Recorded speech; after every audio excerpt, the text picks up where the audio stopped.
실제로 샌프란시스코는 5% 공실률에서 거의 20% 공실률로 올라갔어요. 와. CRE가 이제 상업용 부동산의 약자예요. 대출이 계속 증가하고 있는 거죠. 신규가 많이 일어나고 있다고 볼 수 없잖아요, 지금은. 그렇죠. 그러면은 결국 뭔가 부족하니까 계속 대출을 더 받아가고 있는 거죠. 상업용 부동산들의 가격 자체가 25%가 하락을 했는데 네. 그걸 기초 자산으로 해서 만들어 놓은 리츠 상품들이, 그러니까 숏셀링 공매도가 40%가 이미 넘었대요. 여기서 가장 이제 문제가 되는 거는 지금 저 상업용 부동산에 대출해준 은행이 대부분 중소형 리저널 뱅크, 지역은행, SBB 같은 또 하나가 나올 수도 있는 거잖아요. 네. 대출의 70% 정도까지가 다 상업용 부동산이라고 얘기를 하고, 부동산 가격이 하락을 하니까 LTV, 그러니까 담보대출 비율 자체가 적어졌을 텐데 그 적어진 상태에서 공실이 나니까 대출해 달라고 갔더니 이제 니네 LTV가 더 이상 대출 안 돼, 이렇게 얘기하면 이제 머리가 아파지는 거죠. 저런 게 진짜로 터지기 시작하면 원달러도 되게 안 좋을 것 같은. 자, 이분 모셔보죠. 테이블앱의 케빈 강 대표 함께합니다. 안녕하세요. 안녕하세요. 네. 대표님, 보통 우리가 월요일 아침에 그 한국 우리 투자가들 해외 주식 매매 동향을 했는데 뭐 도이치은행 얘기가 많이 나오니까 뭐 오늘 내일 순서를 바꾸든지 그렇게 해서 네. 도이치은행하고 미국 상업용 부동산 이 두 가지 문제 좀 정리 좀 해주시죠. 네. 지금 도이치은행 얘기가 계속 나오고 있고, 그 다음에 지금 말씀하신 것처럼 미국 상업용 부동산 얘기가 계속 나오고 있어요. 그러니까 솔직히 그 도이치 같은 경우는 저희 이제 또 대표님도 마찬가지고 저도 이제 근무하면서 도이치랑 거래들을 했으니까 어떤 스타일인지는 대충은 느낌으로 알고 있고, 그 다음에 상업용 부동산 같은 경우는 솔직히 잘 모르거든요. 그래서 그냥 뉴스들을 먼저 한번 그냥 서치를 해봤어요. 네네. 서치를 했더니 뭐 7천조 원 미 상업용 부동산 대출, 금융시장의 제2의 뇌관대나 뭐 이런 뉴스서부터, 그 다음에 상업용 부동산 대출 시장 긴장 이러면서 한글 뉴스가 이제 되게 많아졌어요. 엄청. 네. 그래서 이제 이거의 원문들을 찾아볼까? 그리고 찾아봤더니 이제 블룸버그 뉴스나 파이낸셜 타임즈나 이런 쪽에는 월스트리트 저널 이런 뉴스들이었고, 그 중에서 이제 한국 뉴스 중에는 저 7천조 원 상업용 부동산 대출, 금융시장의 제2 뇌관대나가 이제 여러 개를 잘 모아서 이렇게 잘 썼더라고요. 그리고 이제 그림도 되게 좋았어요. 그래서 그림 보시면은 이 그림 하나 이제 가져온 건데, 네. 샌프란시스코 같은 경우 공실률 같은 경우가 2019년, 2022년도인데 나머지들도 물론 이제 공실률이 높아졌지만 뭐 20%에서 25 가고 이런 정도인데, 실제로 샌프란시스코는 19년도랑 2022년도랑 비교를 하면은 5% 공실률에서 거의 20% 공실률로 올라갔어요. 와. 그러니까 공실이 엄청 많으니까 이건 진짜로 문제긴 문제잖아요. 그렇죠. 상업용 부동산은 공실되면 이제 문제가 되니까. 네. 그다음에 이제 블룸버그 뉴스에서 가져온 거 부분인데, CRE가 이제 상업용 부동산의 약자예요. 그래서 상업용 부동산 관련돼서 대출이 계속 증가하고 있는 거죠. 네. 그 얘기는 결국은 신규가 많이 일어나고 있다고 볼 수 없잖아요, 지금은. 그렇죠. 그러면은 결국 뭔가 부족하니까 계속 대출을 더 받아가고 있는 거죠. 이런 상태가 돼서 위험해 보이는 건 맞다라고 보입니다. 그래서 그 뉴스를 일단 요약을 좀 해보면, 코로나 그 지금 앞에 보여드린 뉴스들 안에 있는 것들을 다 합쳐서 요약 정리를 해보면, 고금리나 코로나 때문에 빌딩 가격들이 한 25% 정도 이미 하락을 했대요. 가격 자체가. 가격이. 네. 네. 네. 그러다 보니까 상업용 부동산들의 가격 자체가 25%가 하락을 했는데, 네. 그걸 기초 자산으로 해서 만들어 놓은 리츠 상품들이 이제 미국에는 되게 여러 가지가 있는데, 네. 그러니까 숏셀링 공매도가 40%가 이미 넘었대요. 그거를 빌려다가 숏을 친 사람들이 엄청 많아진 거예요. 이미 벌써. 그 다음에 그 70% 여기서 가장 이제 문제가 되는 거는, 지금 이제 도이치에게서도 또 상업용 부동산 많다 이렇게 얘기가 나오는데, 지금 저 상업용 부동산에 대출해준 은행이 대부분 중소형 리저널 뱅크, 지역 은행들인 거예요. 지금 얘기는 SBB 같은 그런 은행들이 굉장히 많아서, 제가 봤을 때는 이 부분이 더 포커스가 돼야 되는 게 맞는 것 같아요. 뭐 도이치가 어쩌고 이런 거보다는 중소형 은행들이 기본적으로 건물에 많이 대출을 해줬는데, 상업용 부동산 대출을 해줬는데 그 대출이 부실해진다 그러면 또 SBB 같은 게 또 하나가 나올 수도 있는 거잖아요. 네. 그 다음에는 그거는 이제 국채 가지고 있어서 손실 났으니까 내가 그거 담보해주고 돈 빌려주고 이렇게 얘기할 수 있는 성격의 것이 아니잖아요. 이 성격의 건 진짜 이제 이거는 이제 문제가 될 수 있죠. 부동산 가격이 하락을 하니까 LTV, 그러니까 담보대출 비율 자체가 적어졌을 텐데 그 적어진 상태에서 공실이 나니까 대출해 달라고 갔더니 이제 니네 LTV가 더 이상 대출 안 돼. 이렇게 얘기하면 이제 머리가 아파지는 거죠. 그렇죠. 예. 근데 저런 상업용 부동산은 사실 우리나라 펀드들도 많이 사지 않았나요? 그게 이제 제가 아까 말씀드린 그게 위험해 보인다는 거죠. 우리가 이제 주니어를 많이 샀으니까. 저희의 이제 그 증권사들이나 이런 데서 많이 사가지고 또 패키지에서 또 뭐 팔고 뭐 이랬어가지고 아 저렇게 되면 원달러 저런 게 진짜로 터지기 시작하면 원달러도 되게 안 좋을 것 같은 그럼 생각이 들더라고요. 도이치은행도 그랬을까요? 도이치은행도 일부 있다고 얘기를 들었어요. 그러니까 한 아까 그 뉴스에 나온 거는 한 5에서 7% 정도가 도이치도 있다. 그래서 그걸 가지고 이제 막 이제 뭐 이제 뉴스에서 조금 크게 썼는데 솔직히 뭐 상업용 부동산의 7% 포트폴리오 대출 포트폴리오 중에 있는 게 그렇게 이상해 보이지는 않는 것 같아요. 저는 그게 시니어 대신지 주니어 대신지 그런 건 안 나오죠. 예, 안 나오죠. 그리고 은행이라 주니어 대을 샀을 것 같지 않아요. 저도 네. 이제 은행이라는 이름으로는 대부분 네. 시니어를 사니까 지금 정확하게 우리나라에서는 그러면 어느 정도 비중으로 우리나라 수출을 하고 회사들이? 있는지 그러니까요. 그게 파악이 안 그거는 되고 있는 거잖아요. 금감원에서 아직은. 이제 곧 그쵸. 파악을 하시겠죠. 근데- 올해 이번 주에 이제 근데- 지금 다 제출해 이래가지고 모으지 않을까요? 생각보다 많을 수도 있어요. 왜냐면 국내 많이 했어요. 예, 자산 운용사가 지난 몇 년 동안 네, 굉장히 많이 늘었거든요. 네. 개수로. 맞습니다. 개수가 막 100개, 200개 막 제가 정확한 숫자 모르겠는데 엄청 늘었는데 그 대부분이 부동산. 제 생각에 이렇게 뉴스가 나왔기 때문에요. 오늘 아침이나 뭐 아니면 지난주에 감독원에서 다 보내서 너네들 상업용 부동산 가지고 있는 것 제출해 이래가지고 다 모으고 있을 거예요. 자, 하루만 기다리시면 좀 나올 기다리면 걸로. 이제 감독원에서 얘기해 주는 게 가장 예, 정확하니까. 예, 정확히 나오지 않을까라고 생각이 듭니다. 그리고 이제 또 하나는 재밌는 거는 그러니까 리츠 ETF들이 되게 미국에 많은데 네. 그것의 숏 포지션, 공매도 포지션들이 엄청 많아지고 있고 그 비중이 지금 40%예요. 대표님 리츠와 리츠 ETF와 리츠 인버스 ETF 이거 개념을 처음부터 조금 아, 설명을 그래볼까요? 해주시고 시작해도 네. 좋을 것 같아요. 그러니까 리츠는 기본적으로는 어떤 ABC라는 건물이 있는데 그거를 넣어가지고 펀드로 만들어놨잖아요. 네. 그게 이제 리츠. 그래서 하나씩 상장된 리츠들이 되게 많아요. 근데 그거 말고 이 리츠들을 또 모아서 ETF인데 리츠가 많이 들어있는 ETF 여러 종류로. 왜냐하면 보통 주식 여러 개를 사는 게 안전하잖아요. 그것처럼 리츠도 여러 종류의 리츠들을 다 모아서 하나의 ETF로 만들어 상장을 시켜놓은 거죠. 그게 여기에 있는 이제 뭐 아이시얼스나 아니면은 스파이더나 이런 데처럼 되게 큰 운용사들에서는 그런 리츠들을 다 모아서 ETF 인덱스가 나와 있을 거고요. 그다음에 그 리츠 인덱스를 가지고 ETF를 만들어 놨고, 그러니까 그런 리츠들이 많이 들어있는 게 저런 이제 ETF인 거죠. 그러니까 저런 것들은 빌릴 수가 있는 거거든요. 네. 이제 사이즈들이 크니까. 그러면 이제 저걸 빌려서 공매도를 한 거죠. 그리고 그런 공매도하는 상품들을 만들어서 또 상장을 인버스를 또 시켜놨어요. 그래서 내려가도 돈을 벌 수 있는. 예. 그래서 그것도 제가 여기 써드린 것처럼 다이렉션이라는 데가 있는 거, 프로시얼스라는 데가 있는데 숏으로 돼도 1배, 2배, 3배 종류별로 다 할 수 있더라고요. 이미 상장돼 있는 게. 그러니까 어그레시브한 사람들, 공격적인 사람들은 3배짜리 가지고 하고 그 다음에 나는 그냥 한 배짜리 정도밖에 안 돼라고 하면 1배짜리 하고 그러니까 선택할 수 있는 거라고 보시면 될 것 같아요. 그래서 그냥 차트를 일단 한번 보시면은 이게 롱텀 차트예요. 길게 보시면은 위에 있는 XLRE 그다음에 IYR이라는 게 리츠 ETF예요.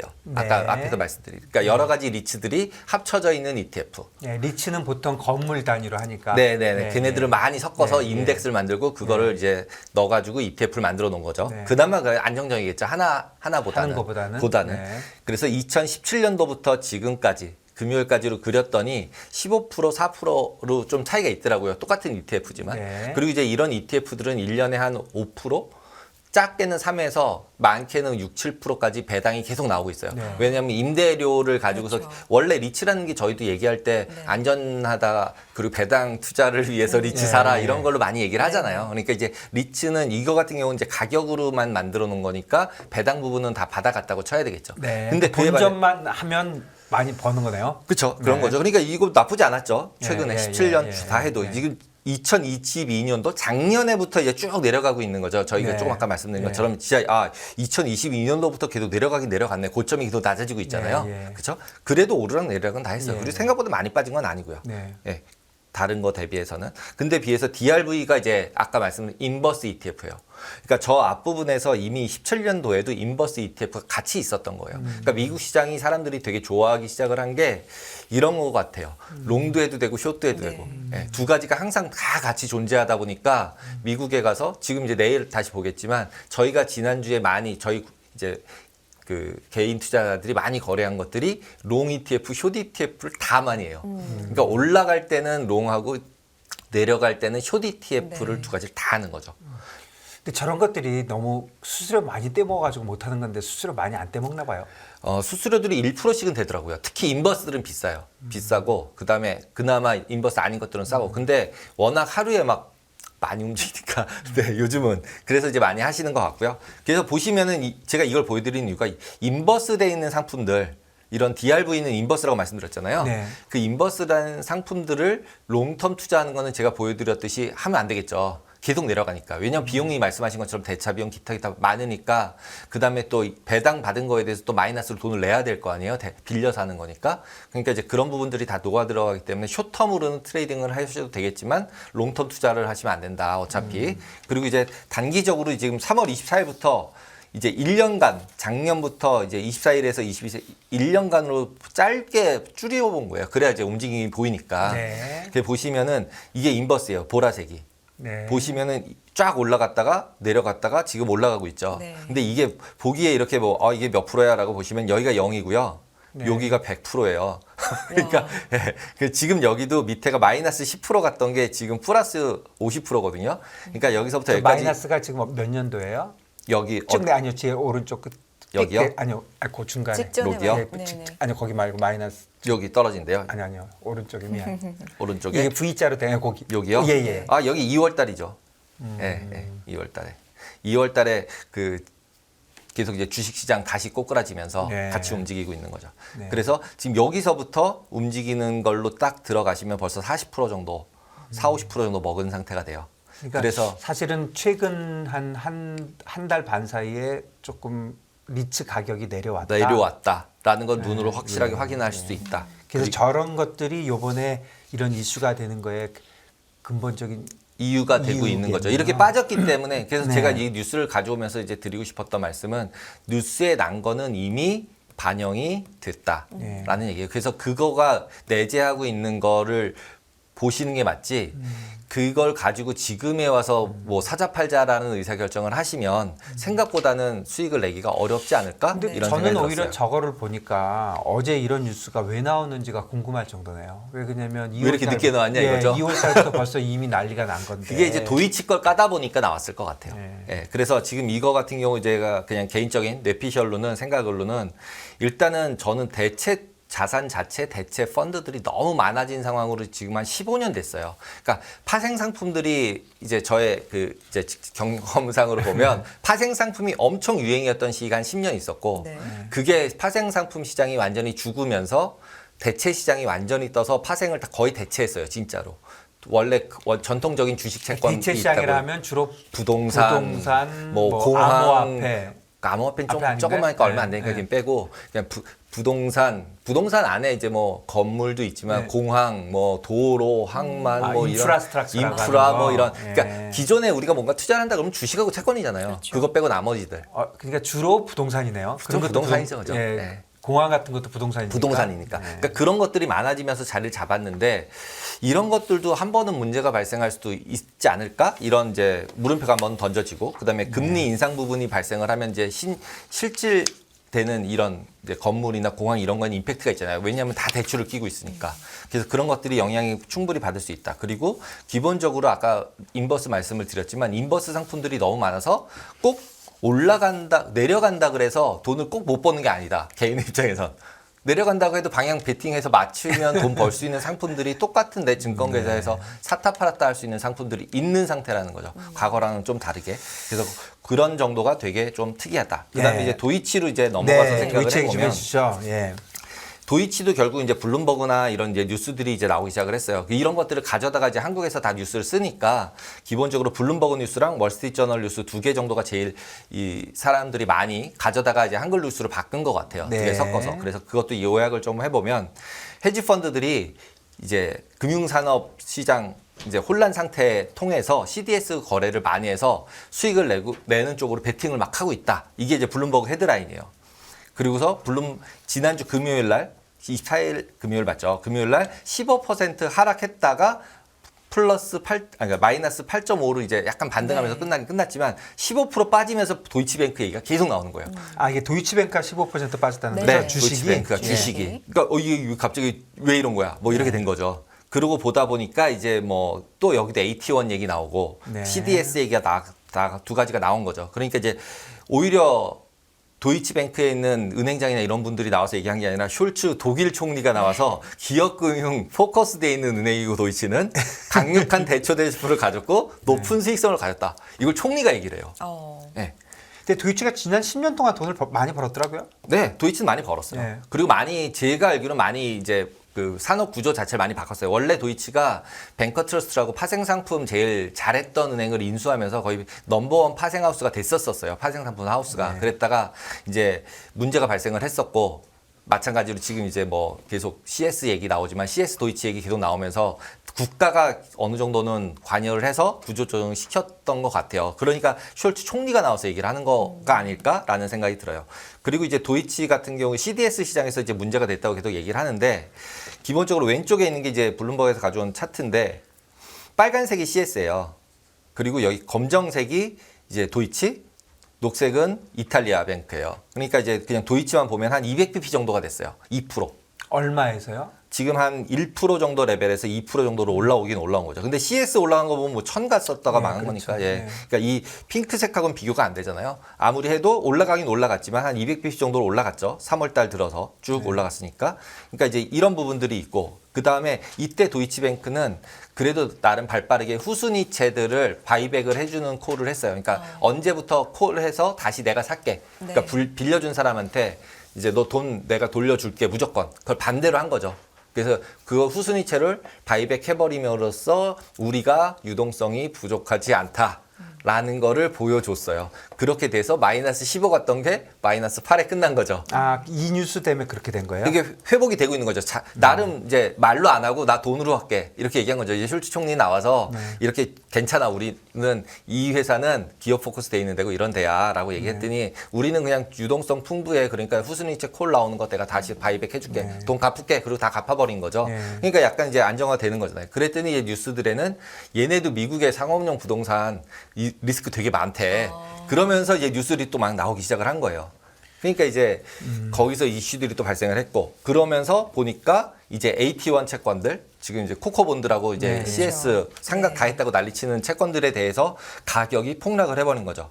지금 이게 왼쪽에 보이시는 이 차트가 그 코코본드 가격 차트인데 100에 있었던 게 뭐 한 82, 83 갔다가 다시 올라왔던 게 작년에 80 정도까지 빠졌던 거예요. 그랬다가 다시 작년 말에 상승을 좀 리바운드를 했잖아요. 1월 달에. 그 리바운드 하면서 같이 올라왔다가 지금 다시 2월 달 들어서면서 완전 폭락을 해버려서 70% 정도까지 내려온 거예요. 70센트까지 100 기준으로 봤을 때. 그러니까 이렇게 폭락을 했는데 나머지들 보면은 지금 바클레이즈나 크레디트 아그리콜 뭐 이런 데 같은 경우 위에 있거든요. 오히려. 예, 많이 빠졌잖아요. 그래서 여기서 드는 딱 이제 약간 뇌피셜이나 이런 것들은 헤지 펀드가 CDS 거래 많이 한다고 하는데 기본적으로 헤지 펀드들은 항상 이제 양쪽으로 모든 걸 해요. 그러니까 지금 저렇게 70% 정도까지 빠졌다면 보통 저런 코코본드나 저런 것들은 금리가 한 7에서 10% 사이 정도 돼요. 그러면은 100일 때 기준이잖아요. 그랬는데 70으로 떨어졌으면 70만큼 사면 나는 7% 8% 받으니까 연율로 보면 10% 이상의 쿠폰이 나오고 있는 거잖아요. 그러면 제 생각에는 이게 그냥 무조건 던져야 되는 사람들, 코코본드 가진 사람들은 무조건 팔아야 돼. 막 이래가지고 이제 회사에서 펀드 다 팔아. 이러면 막 그냥 무조건 파는 거거든요. 가격 불문하고. 그럼 사는 사람 아무도 없을 거 아니에요. 그럼 가격이 저렇게 막 70까지 내려가고 이렇게 되거든요. 그럼 이제 헤지 펀드들은 저럴 때 줍줍을 하죠. 근데 진짜 망하면 안 되잖아요. 그렇죠. 예, 저 CS처럼 못 받으면 안 되니까 그걸 해지하려고 CDS를 사는 거죠. 그럼 아까 말씀드렸듯이 2%라 그랬잖아요. 그럼 2% 내면 될 거 아니에요. 그럼 쿠폰으로 아까 지금 말씀드렸듯이 10%씩 받아서 2% 정도 내도 8% 남는 거고 혹시 부도가 나면 CDS 거 받아서 이쪽 AT 채권 산 거에 대한 원금은 회수하고 아, 그런데 그게 그런 지금 계획대로 되면 좋은 건데. 그러니까 그렇게 해지를 하면서 하는 거죠. 네. 혹시 망해도 나는 네. 보험금을 찾겠다는. 뭐 헤지펀드 얘기고 그냥 제가 아는 범위 내에서 조금 설명해 보면 네. 코코본드가 컨팅전트하고 컨버터블의 약자잖아요. 그렇죠. 그런데 컨버터블은 이제 주식으로 바꿔주는 건데 지금 문제가 되는 채권들은 다 그런 것보다는 대부분 컨팅전트거든요. 컨팅전트라는 게 무슨 일이 상각. 생기면 이런 거잖아요. 그러니까 BIS가 뭐 3%에 가면 이런 거예요. 그런 일이 생기면 하루라도 가면 그냥 돈 안 주는 거예요. 무지막지한 채권이거든요. 그러니까 회사가 안 망해도 코코본드는 한 푼도 못 받을 수 있어요. 그래서 사실은 저렇게 많이 움직이는 거예요. 우리나라 것도 마찬가지예요. 우리나라 은행들도 어떤 조금씩 다르지만 그 은행이 망하지 않더라도 BIS를 3%한 번만 가잖아요. 그럼 그거 안 갚아요. 그러니까 이렇게 많이 움직이는 거기 때문에 코코본드 물론 뭐 좋다는 게 아니라 코코본드의 움직임을 가지고 야 저거 빵 되면 저 은행은 망할 텐데 하고 이렇게 과도한 걱정을 하는 건 조금 안 맞다. 왜냐하면 코코본드 자체가 제가 보면 어떻게 보면 주식보다 더 위험한 거거든요. 3% 하루 갈 수 있죠. 무슨 일이 벌어져갖고. 그럼 그냥 원금 안 주는 거예요. 삼각해버리고. 근데 이제 그런 부분들은 솔직히 네. 지금 저희가 이렇게 얘기를 하고 네. 있지만 그 계약서를 자세히 보고 이제 뭔가 거래를 실제로 네. 하는 사람들은 까봐야 되는 거지 이게 케이스 바이 케이스로 굉장히 달라요. 그렇기 때문에 지금 뉴스에 나오는 것처럼 제가 그냥 드리고 싶은 말씀은 뉴스에 나오는 것처럼 액면으로 그냥 바로 그냥 받아들여서 그거에 따라서 물론 이제 편승해서 단타 치는 건 괜찮지만 이제 그 부분을 너무 이렇게 확대 해석해서 보이지 않는 것이 더 낫지 않을까라는 맞습니다. 생각이 너무 네. 듭니다. 요즘은 네. 특히 지금도 벌써 이제 저희만 해도 상업용 부동산 도이치 얘기를 원래는 그냥 내일 그냥 뇌피셜처럼 하려고 그랬는데 일단은 막 지금 핫하다 네, 빨리 하자 급하게. 일단 네. 이거부터 먼저 하자 뭐 이렇게 네. 얘기가 하게 되잖아요. 예. 그래서 지금 실제로 되게 막 그 공포 분위기로 몰아가려는 느낌은 분명히 있고 침체도 분명히 오고 있지만 기본적으로 저게 어떤 임팩트가 있을지에 대한 거는 진짜 파월이 얘기한 대로 데이터를 포커스해서 오히려 인플레가 진짜로 여기서 뭐 낮아지냐 높아지냐 이것 자체도 어떻게 생각하면 소비가 높아지냐 낮아지냐 자체도 이제는 굉장히 판단하기 어려운 낮아지는 게 진짜 침체 갈 수 있는 거잖아요.